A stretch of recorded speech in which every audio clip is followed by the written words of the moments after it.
Assalamualaikum warahmatullahi wabarakatuh. Perkenalkan, saya Mufidah, SSTB DNMKes, dosen tetap program studi Sarjana Kebidanan, Fakultas Kesehatan Universitas Muhammadiyah Pringsewu. Pada kesempatan kali ini, saya akan memaparkan salah satu mata kuliah yang saya ampuh, yang sesuai dengan bidang keahlian saya, yaitu mata kuliah Asuhan Kebidanan pada Remaja dan Perimenopause. Mata kuliah ini ditujukan untuk mahasiswa Sarjana Kebidanan semester 4 dengan kode mata kuliah 2065241 berbobot 2 SKS yang terbagi menjadi 1 SKS teori dan 1 SKS praktik. Pembelajaran pada mata kuliah ini diselenggarakan sebanyak 16 kali pertemuan yang terdiri dari 14 kali pertemuan secara tatap muka dan 2 kali pertemuan untuk ujian tengah semester atau UTS dan ujian akhir semester atau UAS. Secara umum, mata kuliah ini membahas tentang praktik asuhan kebidanan pada remaja dan perimenopause secara holistik, komprehensif dan berkesinambungan, deteksi dini, kolaborasi dan rujukan, KIE pada remaja dan perimenopause, serta pemberdayaan perempuan. Tidak hanya itu, mata kuliah ini juga membahas terkait bagaimana mendokumentasikan asuhan kebidanan pada remaja dan perimenopause dan pengambilan keputusan yang tepat. Adapun capaian pembelajaran atau CPL program studi pada mata kuliah ini meliputi CPL 2, CPL 4, dan CPL 5. Capaian pembelajaran lulusan ini telah tertuang dalam Rencana Pembelajaran Semester atau RPS yang telah sah dan tervalidasi oleh Dekan Fakultas Kesehatan dan Gugus Penjamin Mutu Program Studi.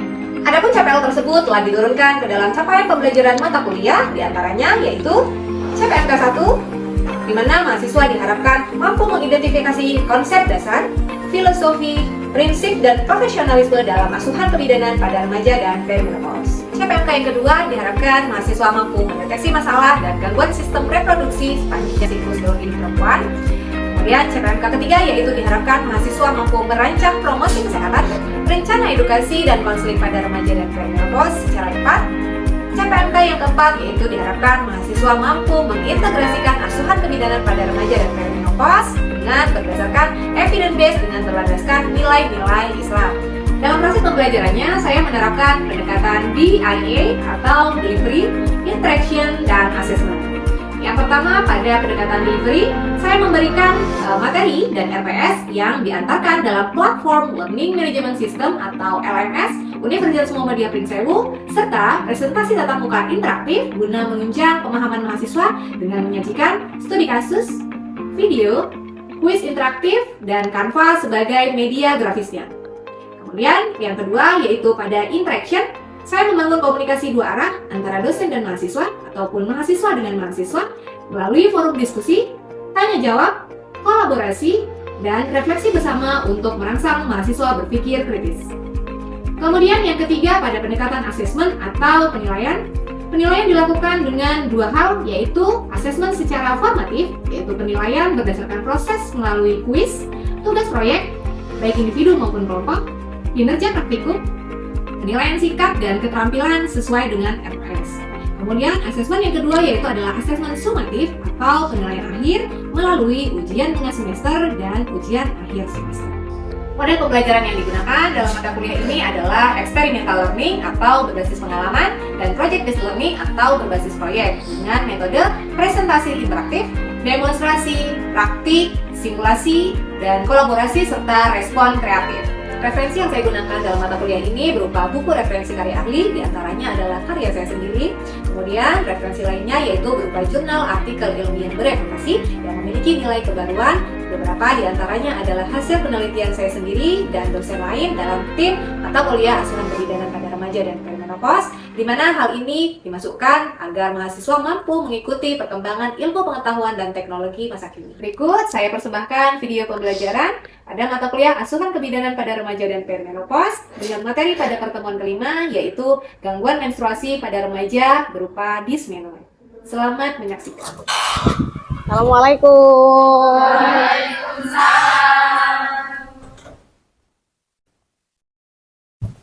Baik, sudah berdoa? Ya, oke. Sebelumnya, Assalamualaikum warahmatullahi wabarakatuh. Waalaikumsalam warahmatullahi wabarakatuh. Ya, pagi ini karena belum berdoa, maka boleh silahkan ketua kelas untuk memimpin doanya terlebih dahulu. Semua siap. Berdoa mulai. Berdoa selesai. Baik, sudah ngaji? Ya, baik, kita lanjutkan untuk mengaji pada pagi hari ini sebelum pembelajaran dimulai. Yuk, kita mulai.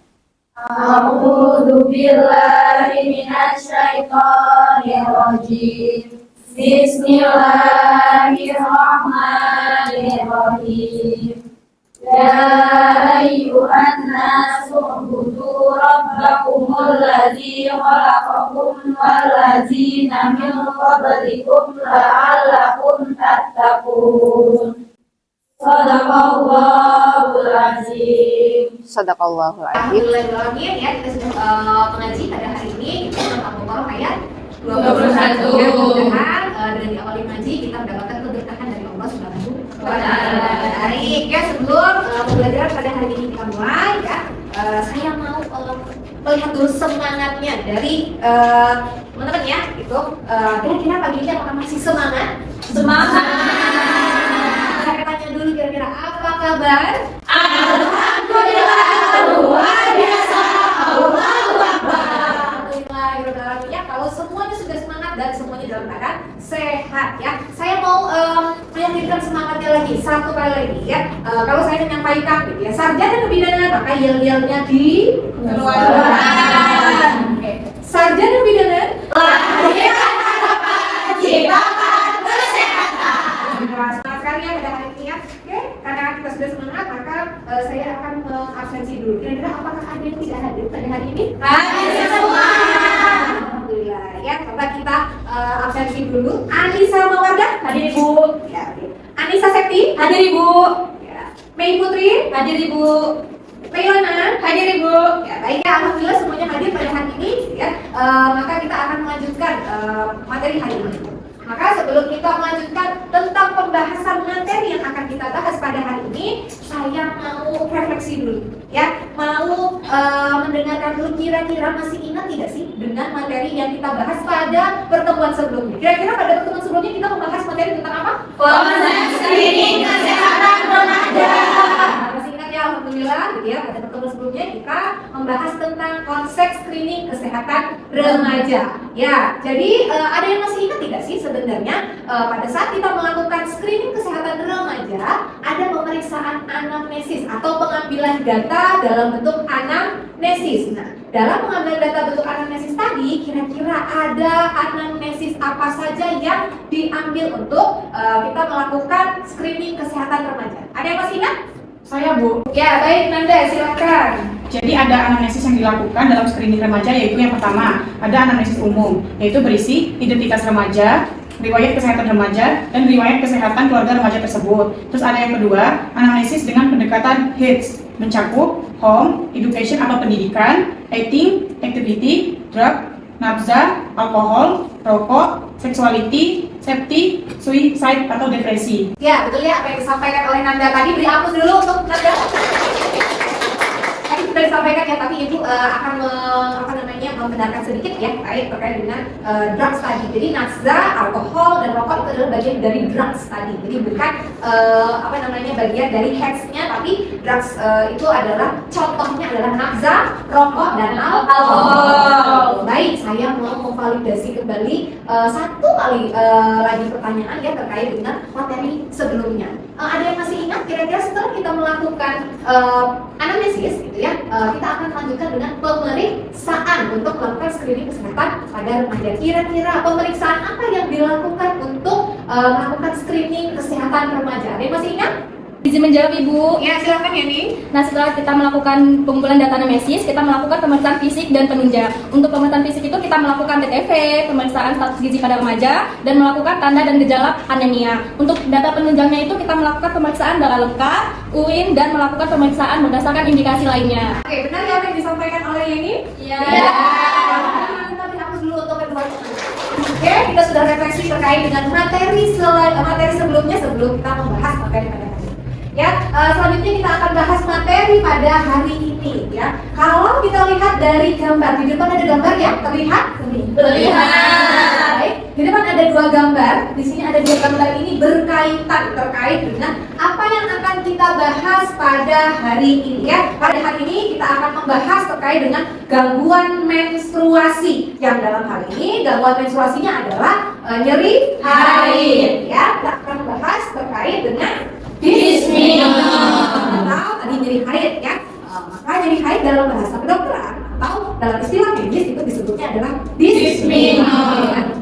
Baik, sebelum kita membahas terkait dengan konsep dysmenorrhea sendiri, kira-kira ada yang bisa memberikan pendapat terkait dengan apa sih sebenarnya dysmenorrhea itu? Saya Ibu. Ya, baik Nurul, silakan. Nah, menurut buku kesehatan reproduksi yang saya baca Ibu, dysmenorrhea itu nyeri perut bawah yang terjadi sebelum menstruasi. Ya, tadi ya benar apa yang disampaikan Nurul ya, bahwasanya dysmenorrhea merupakan nyeri haid yang terjadi sebelum menstruasi. Secara konsep ya.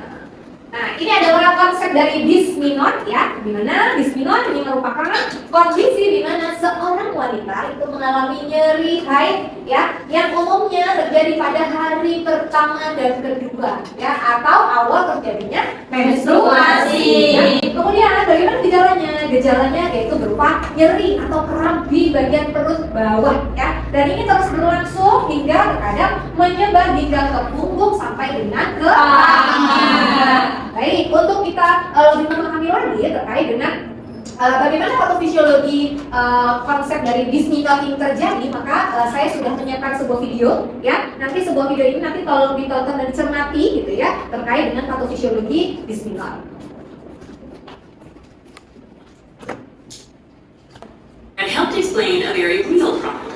Period cramps. Ya, Anywhere from ini 50 tadi ya, to 90% seorang of perempuan people merasakan feel the nyeri pain ya. or pelvic cramps. Ini adalah persentase di A mana condition known as ini dysmenorrhea. banyak terjadi pada Individual perempuan. experiences can vary, from mild discomfort to throbbing aches to contraction-like cramps that Sudah bersama rise kontraksi ya, atau kita sebutnya Cramping can extend into the back Ini of bisa the meluas thighs and sampai be ke accompanied by punggung, moving, sampai ke running, and vomiting. ya. And for at least 10% of people who menstruate, these symptoms are so severe that they disrupt their day-to-day activities. Healthcare experts classify dysmenorrhea into two main types. Ini klasifikasi dari dysmenorrhea ada dua For ya. some, but menstrual cramps Secondary can dan trace back to primer. underlying conditions, including endometriosis, where tissue similar to the uterine lining grows outside the uterus, or uterine fibroids, which are non-cancerous growths. This type of pain is called secondary dysmenorrhea. While these cases can be linked to specific conditions, the origins of pain are often not well understood. For example, endometriosis can lead to scarring and inflammation, and uterine fibroids can push against other organs, both of which can cause discomfort. Yet the intensity of cramp pain doesn't always match the severity of these factors. And because the conditions are so variable, so is the treatment. Primary dysmenorrhea, on the other hand, is much more common, and it refers to painful menstrual cramps Ini and dysmenorrhea, underlying ya. condition. Ini yang biasa terjadi pada wanita normal tanpa ada kandungan ya. While early researchers obviously never found a menstrual toxin in the 1960s and 70s, scientists studying menstrual fluid. Jadi pada tahun 1960 ini ilmuwan sudah mempelajari kira-kira terjadi nyeri pada menstruasi itu kenapa? Ya ternyata pada darah menstruasi itu terdapat banyak tadi ya yang menarik itu tadi adalah hormon prostaglandin.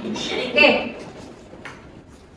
Ya, oke. Dari video tadi kira-kira videonya seru tidak? Seru. Kira-kira dari tampilan video tadi sudah bisa menggambarkan sedikit kira-kira bagaimana sih terjadinya dysmenorrhea? Ya. Oke, kalau sudah itu sebagai tambahan gitu ya untuk membuat kalian lebih paham gitu ya bagaimana sebenarnya terjadinya atau patofisiologinya dysmenorrhea tadi ya. Oke, kita akan bahas ya. Saya akan jelaskan terkait dengan patofisiologi dari dysmenorrhea. Meskipun tadi sebenarnya sudah ada dalam video ya, untuk lebih jelasnya saya akan jelaskan. Maka pada akhir siklus menstruasi perempuan ya, itu akan terjadi penurunan hormon yang namanya hormon progesteron. Ya, di mana penurunan hormon progesteron ini akan merangsang atau memicu selaput dinding endometrium untuk rusak ya, memicu kerusakan selaput dinding endometrium yang akhirnya melepaskan asam yang namanya asam arachidonat. Di mana asam arachidonat ini itu akan merangsang munculnya ya atau timbulnya ya hormon namanya hormon Prostaglandin. Ya, pada video tadi hormon prostaglandin itu yang menari-nari tadi ya. Itu adalah hormon prostaglandin. Dimana kalau sudah muncul hormon prostaglandin dia akan melaksanakan tugasnya ya kalau sudah muncul. Maka tugasnya hormon prostaglandin itu apa sih?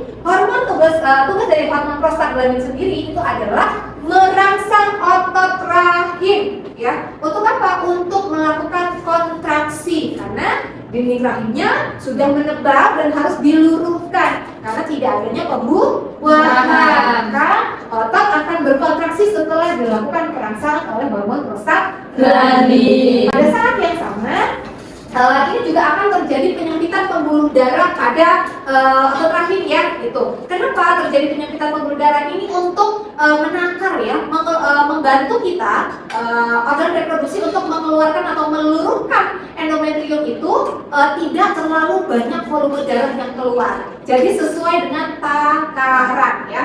Maka ini juga yang menyebabkan akibat penyempitan pembuluh darah tadi, maka oksigen yang ada gitu ya pada area reproduksi tadi, pada rahim tadi itu juga akan berkurang sehingga ini menyebabkan terjadinya reaksi yaitu nyeri ya, atau kita sebutnya adalah disminor. Baik, selanjutnya adalah klasifikasi. Pada video tadi juga disampaikan gitu ya, sudah tampil bahwasanya disminor itu memiliki dua klasifikasi ya. Yang pertama adalah disminor primer ya. Yang dimaksud dengan disminor primer ya adalah di mana nyeri haid ini terjadi tanpa adanya kelainan atau hal yang patologis pada alat kandungan atau organ reproduksinya ya. Jadi ini terjadi secara normal tanpa harus ada kelainan. Ya, karakteristiknya bagaimana sih untuk disminor primer ya? Yang pertama yaitu munculnya biasanya pada usia remaja atau biasanya pada usia 1 sampai 2 tahun setelah menarche ya. Apa itu menarche? Ya betul ya, bahwasanya menarche adalah merupakan menstruasi pertama kali ya. Jadi ini biasanya muncul di 1 sampai 2 tahun pasca menarche. Kemudian karakteristik yang kedua yaitu adalah nyeri dimulai pada sebelum atau bersamaan pada awal menstruasi. Dan biasanya hanya berlangsung 1 sampai 2 hari ya. Kemudian yang ketiga yaitu bersifat kolik atau bentuknya keram ya. Dan ini biasanya berdenyut juga di perut bagian bawah yang menjora dari mulai punggung sampai dengan paha ya. Kemudian disminor klasifikasi yang kedua yaitu adalah disminor sekunder. Dimana disminor sekunder ini adalah kebalikannya dari disminor primer. Disminor sekunder itu adalah nyeri haid yang disebabkan karena adanya kelainan patologis struktural pada organ reproduksi wanita ya. Ya, contoh kelainan patologisnya seperti apa? Seperti tadi pada video ada endometriosis, adenomyosis, melanoma uteris, rekta akut. Oke, jadi kalau ini kaitannya disebabkan oleh hal-hal tadi ya, kelainan pada organ reproduksi tadi, maka disebut dengan disminor sekunder. Kemudian, bagaimana karakteristiknya untuk disminor sekunder? Yang pertama biasanya muncul pada wanita di atas usia 25 tahun ya. Kemudian, nyerinya biasanya dimulai beberapa hari sebelum menstruasi dan biasanya menetap sampai dia selesai menstruasi. Jadi durasi nyerinya itu lama dan panjang. Ya, tadi kita sudah memahami ya bagaimana perbedaan karakteristik dari masing-masing klasifikasi disminor ya. Baik, sekarang kita akan bahas terkait dengan faktor resiko disminor. Nah, kira-kira apa sih yang menyebabkan disminor itu terjadi?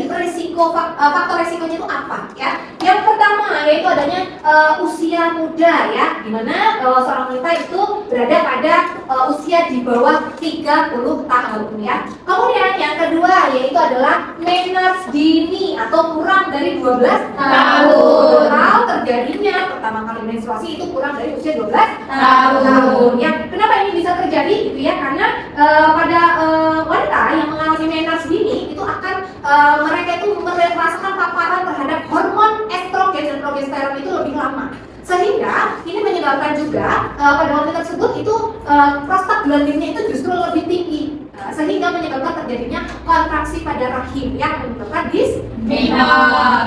Kemudian yang selanjutnya adalah menorrhagia atau kita sebutnya adalah pada saat haid volume darahnya banyak atau durasi haidnya lama. Ya. Kenapa ini bisa menjadi faktor resiko? Ya, karena menorrhagia adalah durasi haidnya yang cukup lama, kemudian pengeluaran darahnya itu juga cukup banyak, maka ini mengindikasikan bahwa dinding endometriumnya itu juga cukup besar dan tebal, sehingga otot rahim itu berupaya keras ya, bekerja keras untuk melakukan kontraksi tadi, sehingga maka ini salah satu menjadi faktor resiko terjadinya nyeri haid atau tadi dismenorrhagia. Faktor yang terakhir yaitu faktor psikologis. Kira-kira apakah ada yang merasakan faktor psikologis di sini? Pernah. Ada. Sekarang merasakan enggak? Enggak. Atau belum? Ya, gitu ya. Ya, faktor psikologis ini adalah bentuk stres ya.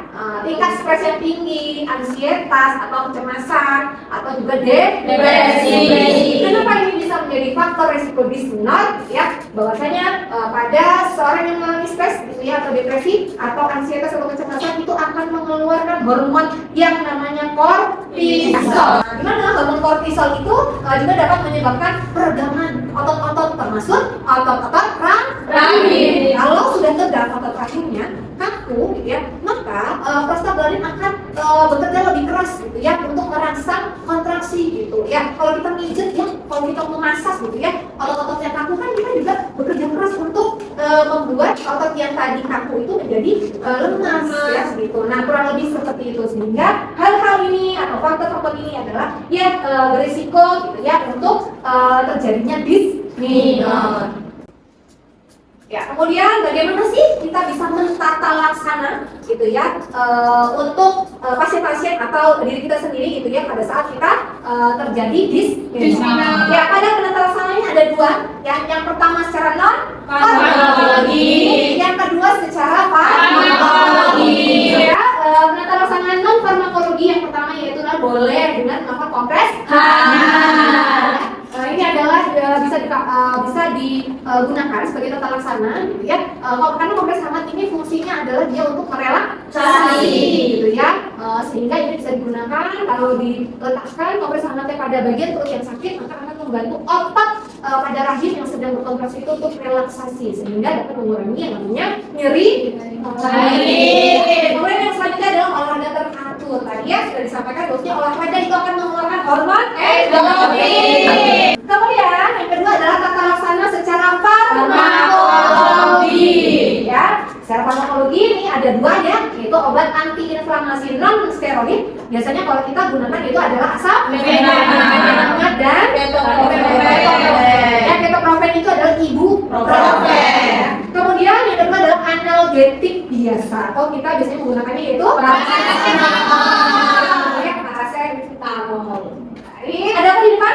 Studi kasus. Nah, di depan ini ada satu kasus ya yang terkait dengan dismenor. Dibacakan satu orang, boleh Siti Hoiria, silakan dibacakan. Di kasus seorang remaja putri berusia 16 tahun datang ke PMB praktik mandiri bidan, mengeluh nyeri perut bagian bawah yang sangat hebat setiap hari pertama dan kedua haid. Nyeri menjalar hingga ke pinggang, disertai mual dan lemas, sehingga ia tidak bisa masuk sekolah. Menars terjadi pada usia 11 tahun. Ibunya juga memiliki riwayat nyeri serupa saat muda. Hasil pemeriksaan fisik, tekanan darah 110/70 mmHg, nadi 82 kali per menit, tidak ada massa abnormal di abdomen bawah. Ya, baik, dari kasus ini juga kita bisa menganalisis ya, kira-kira remaja tersebut memiliki faktor resiko apa sih gitu ya, sesuai dengan yang kita bahas pada slide sebelumnya. Ada yang bisa menjawab?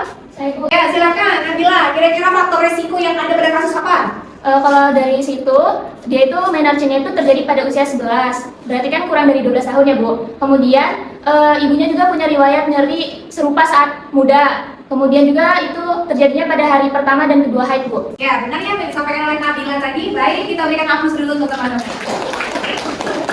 Ya, oke, dari apa yang sudah kita bahas pada hari ini, kira-kira adakah pertanyaan?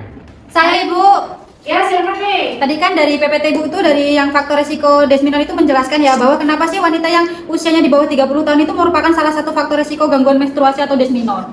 Ya, oke. Dari pertanyaan Mei tadi, gitu ya, kita boleh lihat slide sebelumnya, ya, yaitu terkait dengan faktor resiko, ya. Ada faktor resiko pertama ya, Mei ya, di mana usia muda atau di bawah usia 30 tahun itu kenapa sih, gitu ya, kok menjadi salah satu faktor resiko terjadinya disminor, ya. Yaitu adalah merupakan pada usia muda atau di bawah usia 30 tahun, ini sistem hormonalnya itu masih belum stabil, ya, sehingga pada otot-otot rahimnya itu pada seorang wanita di bawah usia 30 tahun itu masih kaku dan sempit. Sehingga kekakuan dan kesempitan tersebut itu yang menyebabkan terjadinya prostaglandin cukup tinggi karena dia harus bekerja keras merangsang otot rahim untuk berkontraksi, ya, seperti itu. Baik, sudah jelas ya Mei dari apa yang disampaikan terkait pertanyaan Mei? Ya Bu, sudah jelas. Ya, baik, jika sudah jelas, apakah masih ada pertanyaan? Cukup. Baik, kalau sudah cukup, ya, ini kita bisa lihat apa yang ada di depan? Tugas, ya, semangat sekali sepertinya dalam diberikan tugas, ya, pada hari ini. Ya, kita lihat ya topik tugasnya apa sih pada hari ini? Ya, topik tugasnya yaitu adalah studi kasus dan penyusunan edukasi asuhan Tibun Nabawi pada kasus disminor. Ya, ini adalah bagian dari penerapan nilai-nilai perspektif Islam, ya, dalam penanganan gangguan menstruasi, dalam hal ini adalah disminor. Ya, tugas ini bersifat individu, ya. Jadi tugas ini tidak kelompok tapi bersifat individu. Kemudian apa sih yang harus dilakukan gitu ya? Deskripsi dari tugasnya yaitu yang pertama, silahkan cari satu jurnal ilmiah, ya, baik yang nasional tercinta atau yang internasional mengenai penanganan terhadap dismenor menggunakan metode Tibun Nabawi atau ala Rasulullah. Ya. Kemudian lakukan resume terkait dengan jurnal yang didapatkan tersebut. Dalam resume meliputi nama penelitinya, kemudian metodenya dan hasil penelitiannya serta relevansi penerapannya pada remaja bagaimana, ya. Jadi nanti silakan resumenya dibuat sesuai dengan deskripsi tugasnya. Kemudian ini nanti silakan kalian buat dalam bentuk makalah dan PowerPoint, ya. Makalahnya silakan dikumpulkan melalui LMS, ya. Sudah bisa masuk LMS semua? Sudah. Ya. Maka silakan dikumpulkan makalahnya tersebut pada LMS 1 minggu setelah pertemuan hari ini, ya. Kemudian untuk PowerPoint-nya itu nanti akan dipresentasikan di pertemuan kita di minggu depan. Dari tugas yang saya berikan, apakah sudah jelas? Jelas. Ya. Karena kita pertemuannya sudah selesai dan tugas sudah diberikan, kira-kira adakah yang bisa memberikan kesimpulan dari materi yang sudah kita bahas pada hari ini? Saya Ibu. Ya, silakan Anissa Mawardah. Jadi Ibu, kesimpulannya disminor itu adalah istilah medisnya dalam nyeri haid atau kram perut Ibu. Biasanya itu muncul sebelum atau selama kita menstruasi Ibu. Terus disminor ini atau nyeri haid ini biasanya itu menjalar hingga ke punggung atau juga sampai ke paha Ibu. Terus disminor ini juga diklasifikasikan menjadi dua, yaitu ada disminor primer dan juga sekunder. Kalau yang primer tuh yang terjadi tanpa adanya kelainan pada organ reproduksi, sedangkan kalau yang sekunder itu karena adanya gangguan atau masalah pada organ reproduksi Ibu, seperti endometriosis, pioma uteri dan juga radang panggul Ibu. Ya, benar ya apa yang sudah disampaikan oleh Anissa Mawardah terkait dengan kesimpulan pada materi hari ini, ya. Bahwasanya disminor ini merupakan nyeri haid, ya, yang terbagi menjadi dua klasifikasi yaitu primer dan sekunder, di mana pemicu utamanya adalah hormon prostaglandin. Ya, oleh karena itu harapannya tata laksananya itu diberikan pendekatan asuhan kebidanan yang holistik, ya, demi meningkatkan kualitas hidup seorang wanita secara optimal. Alhamdulillahirrahmanirrahim, materi pertemuan pada hari ini sudah selesai, dan jika sudah tidak ada pertanyaan maka kita bisa tutup materi pada hari ini, ya. Baik, saya akhiri untuk pertemuan pada hari ini. Mudah-mudahan apa yang kita bahas pada hari ini bermanfaat, ya, dan mudah-mudahan hal ini juga bisa menjadi referensi kalian gitu ya dalam membuat tugas pada pertemuan berikutnya, ya. Baik, saya akhiri. Assalamualaikum warahmatullahi wabarakatuh. Waalaikumsalam warahmatullahi wabarakatuh. Sarjana pidana.